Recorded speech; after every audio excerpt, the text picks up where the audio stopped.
Puncak peringatan Hari Pancasila pembacaan pidato Bung Karno 1 Juni 1945 berlangsung di Gedung Merdeka, Bandung. Dalam peringatan ini diputuskan Presiden sebagai hari libur nasional, hari lahir Pancasila.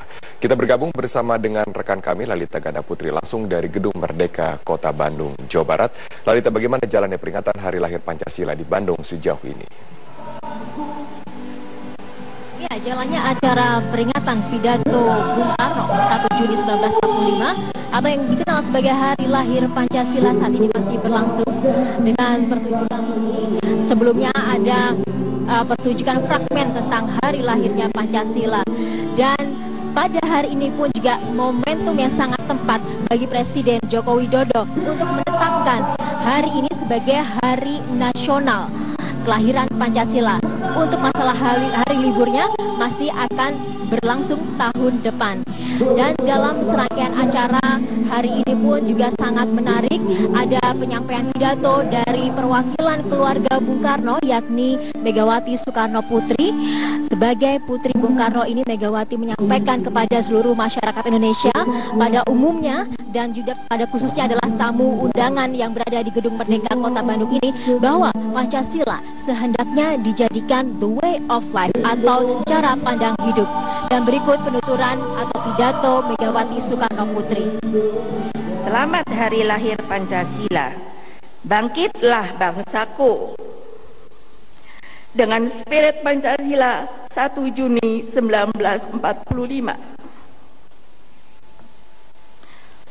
Jadikan Pancasila 1 Juni 1945 sebagai way of life bangsa Indonesia.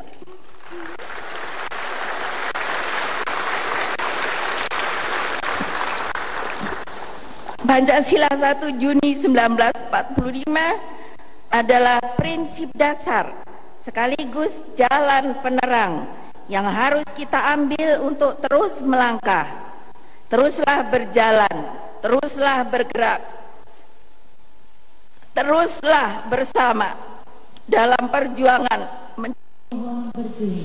Suasana haru tadi pun juga menyeruak di ruang Gedung Merdeka Kota Bandung ini, dan kemudian disusul dengan semangat yang sangat nasionalis dengan pembacaan keputusan Presiden Joko Widodo bahwa 1 Juni ditetapkan sebagai Hari Lahir Pancasila.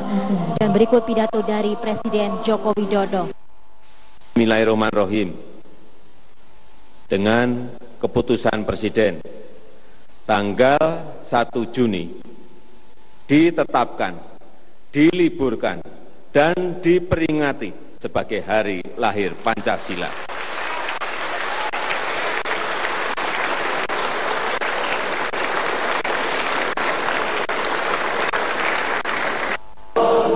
Ya, saat ini pun serangkaian acara peringatan pidato Bung Karno 1 Juni 1945 telah berakhir, dan kita bangsa Indonesia sudah jelas dari wacana sebelumnya yang dinyatakan apakah memang benar 1 Juni akan menjadi hari libur nasional untuk memperingati hari lahir Indonesia, hari lahir Pancasila sebagai dasar negara.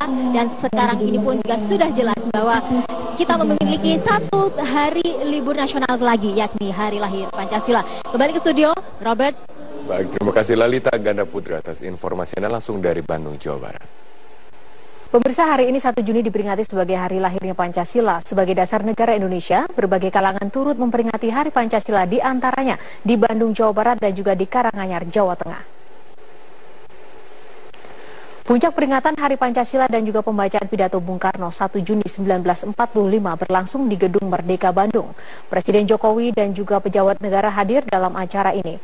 Dalam kesempatan ini, Zulkifli Hasan selaku Ketua MPR menyampaikan sambutannya yang mengharapkan Pancasila dapat kembali dikuatkan sebagai satu-satunya dasar negara Indonesia.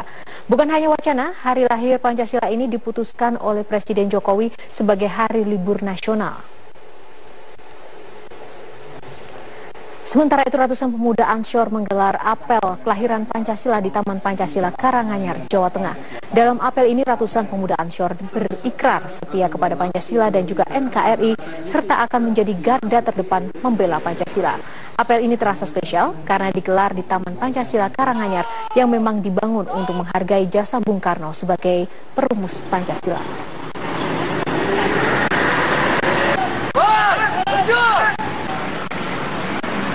Salah satu partai yang tengah melakukan konsolidasi jelang agenda politik ke depan adalah Partai Amanat Nasional. Hari ini PAN menyelenggarakan rapat kerja nasional di J-Expo Kemayoran, Jakarta. Rencananya Presiden Joko Widodo akan hadir untuk membuka rakernas malam nanti. Eva Wondo akan melaporkan informasi selengkapnya langsung dari J-Expo Jakarta. Eva, apa agenda besar rakernas PAN kali ini dan bagaimana posisi PAN dalam Pilkada DKI 2017? Ada sejumlah poin penting Zulfia yang akan dibahas dalam rapat kerja nasional Partai Amanat Nasional tahun 2016 selama 2 hari ini, yaitu mulai hari ini 29 Mei hingga 30 Mei esok. Di antaranya poin-poin ini meliputi pembahasan dan juga menetapkan aturan-aturan internal Partai Amanat Nasional, di antaranya yaitu aturan mengenai pemilu dan juga aturan organisasi partai. Selain itu juga akan dilakukan koordinasi secara menyeluruh untuk seluruh kader, baik di tingkat DPD maupun di tingkat DPW, kaitannya untuk persiapan jelang pelaksanaan Pilkada serentak pada tahun 2017 mendatang. Selain itu juga akan ada pembekalan untuk seluruh kader, diantaranya yaitu pembekalan mengenai isu-isu politik, ekonomi, sosial yang akan diselenggarakan selama 2 hari ini. Dan untuk membahas informasi ini lebih lengkap, saat ini saya sudah bersama dengan Pak Edi Suparno, yaitu Sekjen DPP Partai Amanat Nasional. Pak Edi, terkait dengan agenda utama Partai Amanat Nasional dalam Rakernas ini apa saja, Pak? Apakah juga ada kaitannya ini, Pak, dengan persiapan kader di kabinet pasca PAN bergabung dan disusul oleh Golkar beberapa waktu yang lalu? Saya kira lebih daripada itu, sekarang ini kita melakukan Rakernas untuk satu, kita mengesahkan beberapa peraturan partai, kita mempersiapkan diri untuk Pilkada 2017, kita melakukan konsolidasi di seluruh Indonesia. Salah satunya adalah hasil dari safari kebangsaan kita selama 12 hari di Pulau Jawa, itu juga akan kita sampaikan, termasuk juga isu-isu nasional yang memang kita anggap substansial, dan dalam tanda petik ya termasuk juga urgent dan darurat, seperti darurat narkoba, darurat kejahatan seksual, darurat pornografi, dan darurat miras. Itu ada hal-hal yang kita bahas, termasuk kita mendatangkan ahli-ahli pakar dari luar agar itu memberikan pembekalan, mereka memberikan pembekalan kepada kader-kader kita yang jumlahnya 2.000 yang datang dari seluruh pelosok Indonesia. Nah, terkait apa yang dimaksud dengan apakah ini ada kaitannya dengan persiapan kader PAN untuk masuk ke kabinet dalam hal terjadi reshuffle, saya hanya bisa menyatakan bahwa satu, kader PAN kapanpun siap, dan kita memiliki kader-kader mumpuni banyak sekali di Partai Amanat Nasional. Mengenai masalah reshuffle kabinet dan lain-lain, seperti kami sampaikan, PAN bergabung ke pemerintah tanpa syarat, tanpa prakondisi apapun, ya, dan kita tidak mau berandai-andai kapan adanya reshuffle, dan kita serahkan sepenuhnya itu sebagai hak prerogatif Presiden untuk menentukan. Baik, Pak, nah ini terkait juga poin yang dibahas adalah persiapan Pilkada serentak 2017 mendatang. Terkait dengan peta koalisi, Pak, di PAN dalam Pilkada DKI Jakarta, apakah sudah ada pembahasan misalnya komunikasi politik dengan partai lain, misalnya yang saat ini tengah santer dibicarakan dengan PDIP, sudahkah ada tawaran tersebut? Untuk Pilkada di seluruh Indonesia, tidak terkecuali di Jakarta juga, itu kita melakukan komunikasi politik dengan semua partai politik. Memang di tahun 2015 pada saat Pilkada serentak yang pertama, kita merengkuh kesuksesan yang cukup besar ketika berkoalisi dengan beberapa parpol, khususnya PDIP. Nah, ini sukses yang sama, mudah-mudahan bisa kita ulangi lagi dengan bermitra, berkoalisi dengan teman-teman lain, diantaranya khususnya ya tim dari PDIP. Nah, karena itu ya di Pilkada yang termasuk tadi disebutkan, Pilkada DKI, kita juga sudah melakukan diskusi yang intensif dengan parpol-parpol antara lain PDIP, ya, tetapi juga parpol-parpol yang lain. Nah, tetapi khusus dengan PDIP, karena kita punya sukses story yang cukup baik di tahun 2015, mungkin pembahasannya agak lebih intensif. Sudah ada hasil keputusan terkait dengan hubungan antara PDIP dan juga PAN nanti dalam mengusung calon penantang incumbent, Pak? Kita sudah berdiskusi mengenai profil, ya, mengenai kriteria siapa yang akan menjadi calon yang akan diusung itu, tetapi masih belum ada nama yang definitif. Mudah-mudahan dalam waktu dekat ini akan ada mengerucut, ya, dan kami berharap bahwa teman-teman parpol lain juga yang memiliki visi yang sama dengan kami, dengan tim PDIP maupun Golkar dan lain-lain, yaitu kita bisa bersama-sama mengusung mungkin satu figur untuk maju di Pilkada DKI. Sudah ada kesepakatan koalisi artinya, Pak? Belum, ya komunikasi politik selalu terjadi. Nah, kesepakatan definitif masih belum. Mudah-mudahan dalam waktu dekat. Ya. Baik, terima kasih Pak Edi Suparno. Dan rencananya nanti Presiden Joko Widodo akan hadir dalam Rakernas Partai Amanat Nasional sekitar pukul 19.30 waktu Indonesia Barat. Selain Presiden Joko Widodo, ada pula sejumlah tokoh-tokoh politik yang akan hadir, diantaranya dari DPR, Ketua DPR Ade Komarudin, kemudian ada pula Menko Polhukam Luhut Binsar Panjaitan, dan juga sejumlah tokoh-tokoh penting dari Partai Amanat Nasional. Untuk sementara demikian, Zulfi yang dapat kami laporkan, kembali ke Anda di studio. Baik, Eva Unda, terima kasih atas laporan Anda. Setelah mengeluarkan awan panas pada Sabtu lalu, sampai saat ini aktivitas Gunung Sinabung masih tinggi. Ratusan warga hingga kini masih bertahan di tempat pengungsian. Kita bergabung bersama rekan kami Andika Bakti langsung dari Kabupaten Karo di Sumatera Utara. Andika, bagaimana dengan kondisi Gunung Sinabung pada hari ini dan bagaimana dengan relokasi dari para pengungsi Sinabung yang hingga saat ini belum terjadi secara menyeluruh? Robert, hingga sore hari ini aktivitas Gunung Sinabung masih fluktuatif dan tinggi. Robert, bahkan pada hari ini telah terjadi erupsi sebanyak 4 kali, Robert.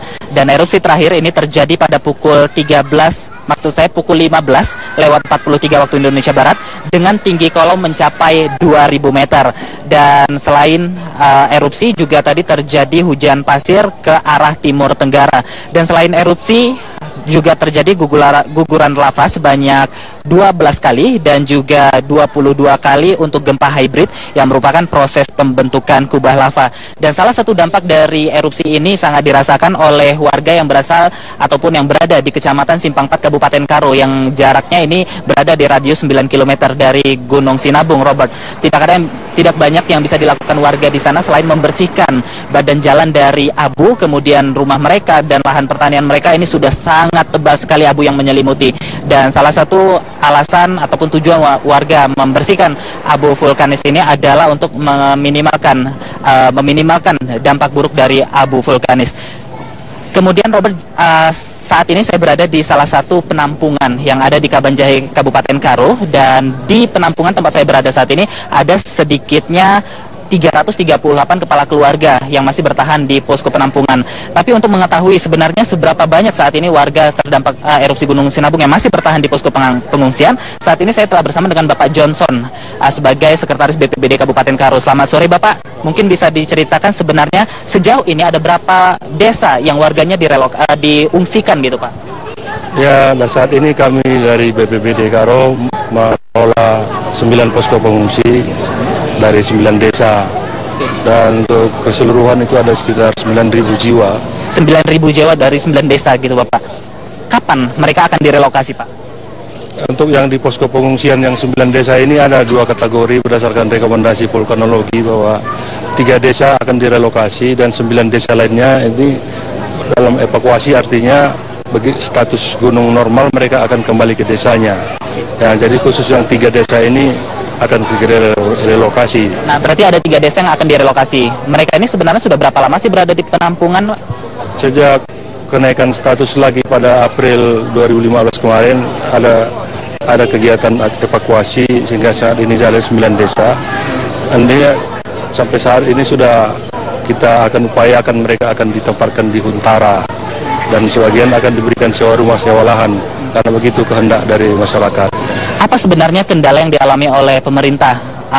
Mengingat ini proses relokasi ini cukup lama Bapak, karena ada yang di penampungan ini sudah ada yang 2 tahun lebih, hampir 3 tahun, bahkan ada yang 5 tahun ini di penampungan. Ya, untuk relokasi kita ada keterbatasan lahan pemerintah di Kabupaten Karo ini karena banyaknya itu kawasan hutan negara. Tapi berhubung karena izin Kementerian Kehutanan belum juga keluar, akhirnya kita membuat program relokasi mandiri yang artinya masyarakat kita suruh mencari lahan sendiri untuk mencari di mana mereka akan ingin tinggal, itu yang akan kita bayar. Gitu. Oke, berarti warga ini akan direlokasi secara mandiri yang artinya mereka harus mencari lahan. Dan saya mendengar informasi bahwa satu kelompok warga ini sudah menemukan lahan di Desa Lingga. Itu tindak lanjutnya seperti apa?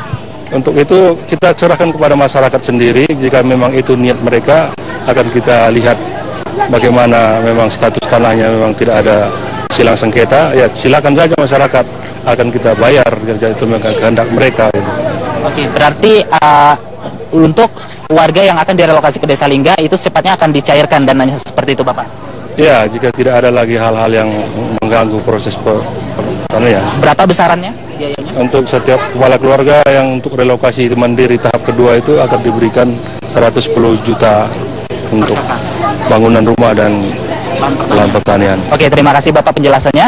Nah, Robert, itu yang dijelaskan tadi adalah untuk relokasi tahap kedua. Sementara masih ada relokasi tahap ketiga yang baru bisa dilakukan setelah proses relokasi tahap kedua ini selesai. Dan warga yang saat ini berada di tempat saya berdiri saat ini adalah warga yang berasal dari Desa Sukanalu yang masuk dalam relokasi tahap ketiga, yang artinya kita belum mengetahui kapan mereka akan direlokasi karena menunggu relokasi tahap kedua selesai dilakukan. Robert. Baik, terima kasih Andika Bakti atas informasinya langsung dari Kabupaten Karo, Sumatera Utara.